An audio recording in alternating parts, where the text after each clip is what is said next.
சென்னை கட்டாயக் கல்வி உரிமைச் சட்டத்தின் கீழ் 25% ஒதுக்கீட்டில் மாணவர்கள் விண்ணப்பிக்க வழியில்லாமல் அதற்கான இணையதழ் பக்கத்தை முடக்கி வைத்திருப்பது ஏன் என தமிழக அரசுக்கு உயர் நீதிமன்ற நீதிபதிகள் கேள்வி எழுப்பியுள்ளனர். கட்டாயக் கல்வி உரிமைச் சட்டத்தின்படி தனியார் பள்ளிகளில் 25% இடஒதுக்கீட்டில் ஏழை எளிய மாணவர்களுக்கு சேர்க்கைக்கான இணையதழ் பக்கம் முடக்கப்பட்டுள்ளதாக கூறி கோவையைச் சேர்ந்த மறுமலர்ச்சி இயக்க நிர்வாகி வே. ஈஸ்வரன் உயர் நீதிமன்றத்தில் வழக்கு தொடர்ந்திருந்தார்.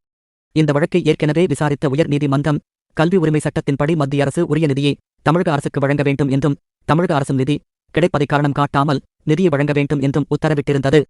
இந்த உத்தரவை தமிழக அரசு அமல்படுத்தவில்லை என கூறி மனுதாரர் தரப்பில் பள்ளிக் கல்வித்துறை செயலர் சந்திரமோகன், தனியார் பள்ளிகளின் இயக்குநர் குப்புசாமி ஆகியோருக்கு எதிராக நீதிமன்ற அவமதிப்பு வழக்கு தொடரப்பட்டது.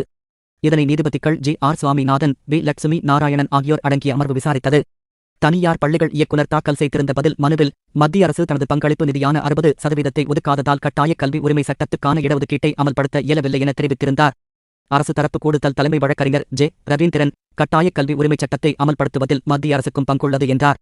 அதையடுத்து நீதிபதிகள் ஏழை எளிய மாணவர்கள் விண்ணப்பிக்க வழியின்றி இணையதழ் பக்கத்தை முடக்கி வைத்திருப்பது ஏன் என்றும் மாணவர்களின் நலனை கருத்தில் கொண்டு வரட்டு கௌரவம் பார்க்காமல் தமிழக அரசு இணையதழ் பக்கத்தை செயல்படுத்த வேண்டும் என்றும் கூறினர். அதற்கு அரசு கூடுதல் தலைமை வழக்கறிஞர், மாணவர்களின் நலனில் அரசு அக்கறை கொண்டுள்ளது, தமிழக அரசுக்கு எந்த கௌரவ பிரச்சனையும் இல்லை என்றார். அதையடுத்து விசாரணையை வரும் செப்டம்பர் 9க்கு நீதிபதிகள் தள்ளிவைத்தனர்.